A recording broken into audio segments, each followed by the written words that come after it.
The midpoint in this story is not a new appointment for Princess Anne, it is the earlier division between Diana's sons. When Prince Harry and Meghan separated their working household from Prince William and Catherine, their charitable arrangements also had to be disentangled. The royal foundation had served as a shared vehicle. That structure no longer matched the brothers' different public lives. Accounts and reports from that period showed that income associated with Diana's old memorial fund was to be divided between charitable purposes selected by William and Harry. Prince Harry asked that his portion should support Centervale. This matters because it changes the apparent chain of authority. King Charles III was not sitting above an untouched Diana fund with the freedom to hand it to Princess Anne. The residual structure had already been integrated into arrangements connected to William and Harry. Its future income was being handled through charitable organizations rather than retained as a royal family reserve. By the time Charles became king on September 8, 2022, the original fund had been operationally closed for almost 10 years. There was no conventional memorial fund for him to seize, reorganize, or bestow. What remained was a name, a legal mechanism, and a responsibility to ensure that any future money was applied properly. That makes the phrase, "Anne receives oversight," possible only in a qualified sense. She could be consulted. She could advise on commemoration. She could be asked to represent the family at an event connected to Diana's humanitarian causes. She might even, through a properly documented appointment, become involved with a separate memorial initiative. But none of those possibilities proves that King Charles has granted her control over the historic fund. The twist, then, is that the true object being protected may not be money at all. It may be the royal family's account of Diana. Who speaks for her work? Who decides which causes authentically continue it? And how can the family honor Diana without appearing to claim ownership of a woman whose public memory has always extended beyond the monarchy? Prince William occupies the most important position in that question. He was 15 when Diana died. Prince Harry was 12. In the years that followed, both brothers invoked their mother's example while choosing different public causes. William has spoken about Diana's work on homelessness and has connected it with his own Homewards program, launched in June 2023 with an ambition to demonstrate that homelessness can be made rare, brief, and unrepeated. Harry has repeatedly linked his humanitarian work to Diana's willingness to confront stigma, particularly through Centervale and his advocacy concerning HIV. Neither son needs Princess Anne to interpret his mother for him. Yet, both may recognize the value of an older family member who remembers the institutional details of Diana's years as Princess of Wales. Anne also occupies a relatively neutral position in the conflict between the brothers. She is their aunt, but she is not responsible for either man's charitable foundation. She is not part of the Sussex household, and she is not involved in the daily management of the Prince and Princess of Wales's public programs. That distance could make her useful in ceremonial matters. It does not automatically make her a legal overseer.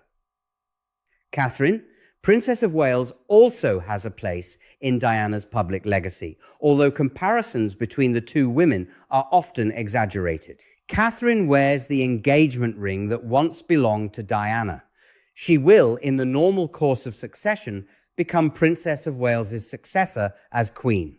Her work on early childhood differs from Diana's principal campaigns, but it shares the idea that attention at the beginning of life can change later outcomes. Queen Camilla's position is more delicate. Any initiative visibly transferring authority over Diana's name through King Charles's present household would be scrutinized for its symbolism. Even a routine governance decision could be interpreted through the history of Charles, Diana, and Camilla. Princess Anne would reduce some of that tension. As Diana's former sister-in-law, she stands inside the family history without being at its marital center. There is another figure who cannot be ignored: Charles Spencer, Diana's brother. Since 1997, Althorp has remained central to the private and public memory of Diana. Her grave is located on the island there, while the estate has periodically opened exhibitions connected to her life.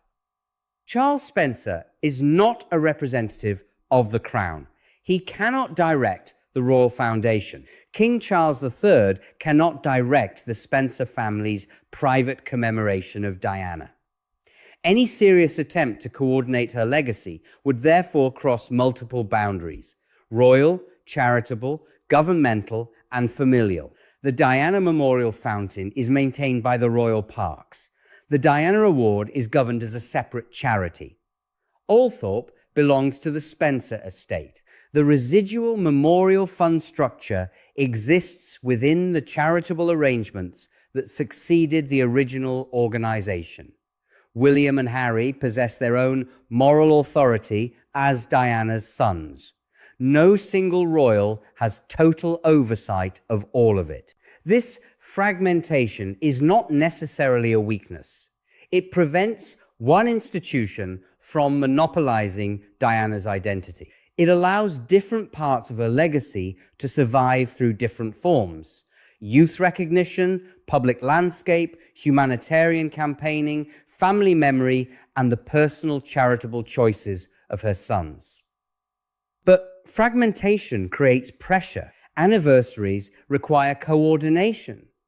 Public statements require judgment. Donations require transparent handling. New projects must avoid suggesting endorsement from organizations that are legally separate. Princess Anne's administrative reputation makes her a natural figure in such a discussion.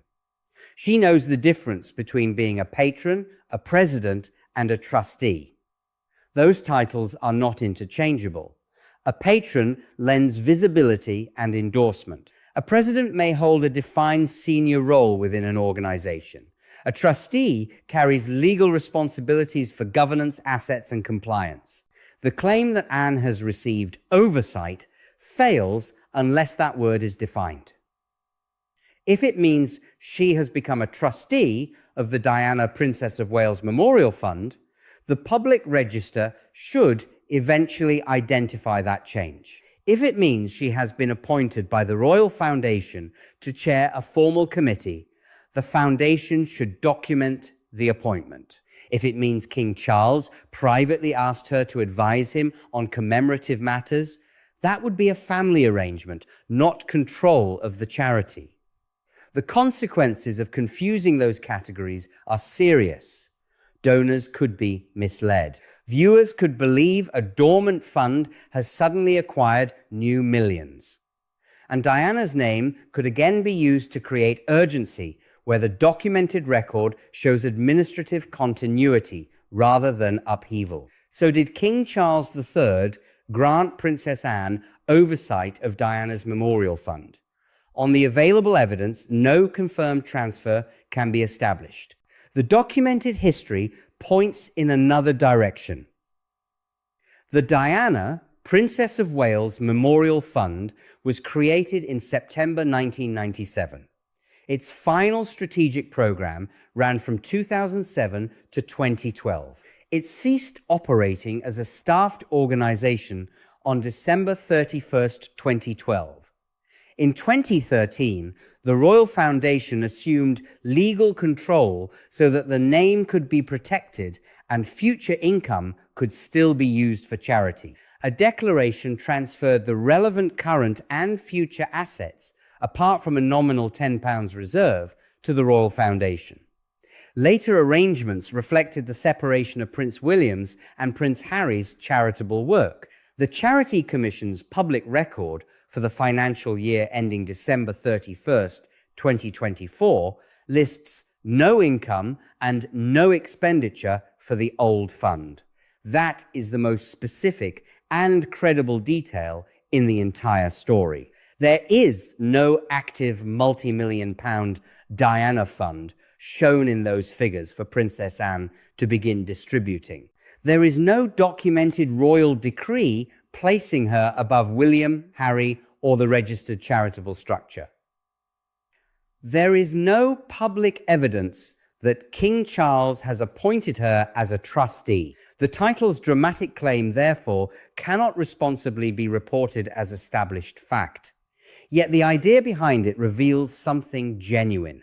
Princess Anne is one of the few people capable of connecting the monarchy Diana entered in 1981 with the institution that exists today. She understands long-term patronage, regulatory boundaries, and the obligation to continue working after public attention has moved elsewhere. King Charles may rely on his sister's judgment in many areas of royal life. It is reasonable to believe that her experience would matter in private family discussions about legacy and commemoration. But reasonable inference must remain separate from proof. Until the royal household, the Royal Foundation, or the Charity Commission records a formal role, Anne's oversight belongs to interpretation, not confirmed governance. And perhaps that distinction is itself a service to Diana. Her memory does not require an invented palace transfer to remain powerful. The work carried out in her name, the institutions that survived her, and the causes transformed by her attention provide a stronger legacy than any unverified announcement could offer. Nearly 30 years after Diana's death, the public is still alert to every suggestion that her legacy has changed hands. That response is understandable. People did not remember her only as a princess. They remembered the hospital visits, the minefield walk, the physical contact, and the willingness to stand beside people others avoided. Princess Anne represents another tradition of service, quieter, procedural, and sustained across decades. Placing those two legacies beside each other tells us something valuable about the monarchy. Compassion may capture the world's attention, but institutions determine whether the work continues after the cameras leave. For now, the record does not show King Charles granting Anne formal oversight of Diana's historic memorial fund. It shows a closed operating charity, a surviving legal framework, and a legacy divided among several independent custodians. That truth is less sensational. It is also more revealing. And if you want to keep following where Diana's legacy, William's charitable mission, and Princess Anne's role within the modern monarchy go next, you are invited to join us for the continuing story.